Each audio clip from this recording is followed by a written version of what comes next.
Hey guys, it's Jen coming back to you one more time here. Here we go.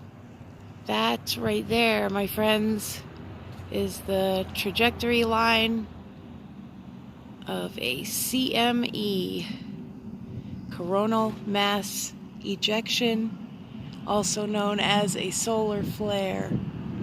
And that is little sunbursts, fiery flames shooting out from the sun's corona.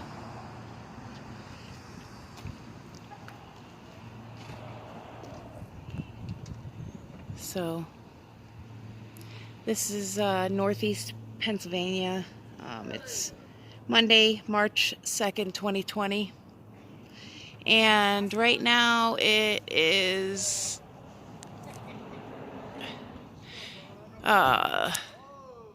3:32 p.m. Eastern here. And I can still hear the jets and aircraft up above. It's like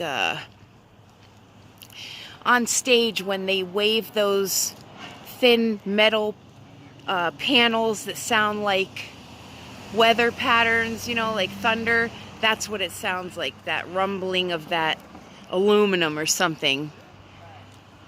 And here's another sprayer to the south.